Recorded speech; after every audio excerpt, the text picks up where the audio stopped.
Today, I'm going to share a story about a young artist who discovered a hidden talent. Welcome to the Story Drop, and I need you to understand something before this story begins. What you are about to hear is not just a horror film. It is the story of a family that never had a single chance, not from the very first breath, not from the very first moment, because the trap was built before any of them were born. This is Hereditary, and by the time it ends, you will not be able to shake it for days. The Graham family looks ordinary from the outside. Annie is a miniature artist. She builds tiny, perfect replicas of real rooms and real moments, capturing grief and memory inside small glass cases. Her husband Steve is steady and warm, the kind of man who holds everything together quietly. Their teenage son Peter is distant the way all teenage boys are, present in body, somewhere else in mind, and their daughter Charlie is 13 years old, strange in a way that nobody can quite name, clicking her tongue softly to herself, drawing pictures of severed heads in her sketchbook, eating chocolate even though she is allergic to nuts. The film opens with the death of the grandmother, Ellen. Annie's mother, a secretive, controlling, deeply private woman who had, according to Annie, invaded every corner of her life since childhood. The funeral is small. Annie speaks at it with the uncomfortable detachment of someone who loved a person she also feared and resented for decades. Charlie sits in the front row and cries. She is the only one who truly grieves, and that specific detail, is the first thread you should pull. Because here is what the film never tells you directly, but what director Ari Aster confirmed after its release: that there was never really a Charlie as we knew her. From the moment of her birth, Charlie's body was hosting Paimon, one of the 8 kings of hell, placed there by her grandmother Ellen, the founder of a demon-worshipping cult that had been operating inside this family for generations. The tongue click, the severed head drawings, the strange flatness behind her eyes. But none of it was Charlie. It was always something else wearing her face. And the grandmother didn't just allow it, she arranged it. She spent a lifetime engineering the perfect vessel, and then she died, leaving the next stage of the plan to be carried out by her cult while the family buried her and tried to grieve. 6 weeks after the funeral, Peter takes Charlie to a party. She eats something containing nuts. Her throat closes. Peter panics and drives her toward the hospital at full speed on a dark road, windows down. Charlie leans out for air, and a telephone pole tears her head from her body. This scene, the way it is filmed, the silence that follows, Peter sitting alone in that car, not looking, not moving, not being able to process what has just happened while Charlie's headless body sits in the back seat, is one of the most devastating things ever committed to film. It is not scary in the way horror films are usually scary. It is devastating in the way real life is devastating. And Peter goes home, climbs into bed, lies there until morning while his mother discovers what happened.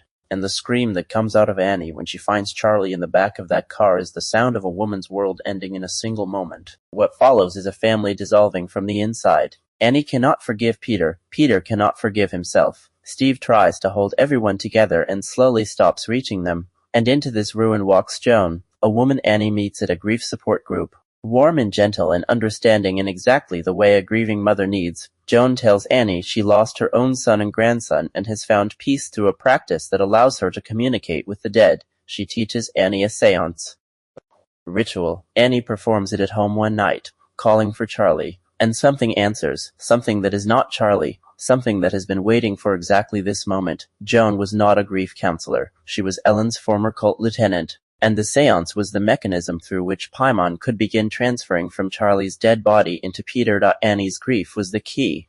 Her love for her daughter was the weapon used against her. The cult needed her broken and desperate and reaching, so that she would open the door herself. The hauntings begin. Objects move. Figures appear in corners. Peter spaces out in class, his head slamming into his desk with a force he cannot explain. Annie sleepwalks. She finds herself standing over her children with paint thinner and a lit match. With no memory of how she got there, she discovers her mother's body hidden in the attic, decomposing, desecrated, with strange symbols carved into the walls around it. She finds books about Paimon. She reads what the cult has been attempting, and she realizes with a horror beyond horror that her entire life, her mother's controlling love, Charlie's strangeness, her own sleepwalking, was never random. Tea was a ceremony. She was a participant who was never told she was participating. Annie's mother had attempted to use Peter as the host for Paimon when he was first born, but Annie had been too protective, and so the cult had used Charlie instead. waiting for the right moment to move Paimon into the male host they had always preferred. Charlie's death was not an accident caused by a telephone pole on a dark road. It was a transition, a door closing on one vessel so another could be opened. The final act of this film is where it stops being a horror story about grief and becomes something genuinely apocalyptic for this one family. Annie becomes fully possessed. She floats. She moves through the house with an inhuman smoothness, carving symbols into the walls, hunting Peter through every room. Peter hides. He runs, reaches the attic. Annie follows him and beheads herself with a length of piano wire. Not screaming, not fighting, just executing the final ritual requirement with the blank efficiency of something that is no longer a person at all. Peter jumps from the attic window to escape and falls, to be dead, but a glowing orb, the presence of Paimon released by Annie's death, enters his body and revives him. He rises, and he walks to the treehouse in the backyard, where Joan and the other cult members are gathered around a shrine to Charlie, her crown's severed head placed on a mannequin body, the headless corpses of both Annie and Ellen arranged like offerings. Joan removes Charlie's crown and places it on Peter's head, and the cult kneels before him, hailing him as King Paimon, one of the 8 kings of hell, finally given the male host he has needed since before this family existed. Every culture. The camera pulls back from the treehouse and frames it exactly like one of Annie's miniatures, a tiny, perfect, terrible scene inside a glass case. As if the entire film, every death, every grief, every desperate moment of love, was just an artist's careful construction, built to exact specifications, by someone who knew exactly how it would end from the very beginning. Hereditary is not a film about demons. It is a film about how the dead control the living, how the choices of parents echo through children who never asked to inherit them. Annie spent her whole life trying to escape her mother's influence, and her mother's plan completed itself through Annie's own love for her daughter.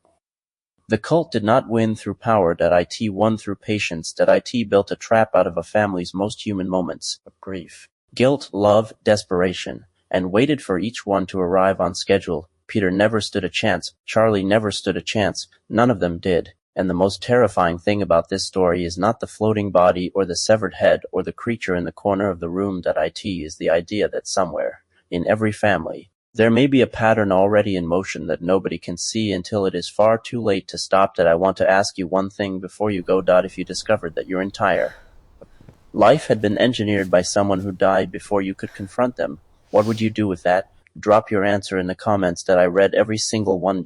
And if you want more stories that stay with you for days, stories that break something open in the way you see the world, The Story Drop has them. Go find your next one.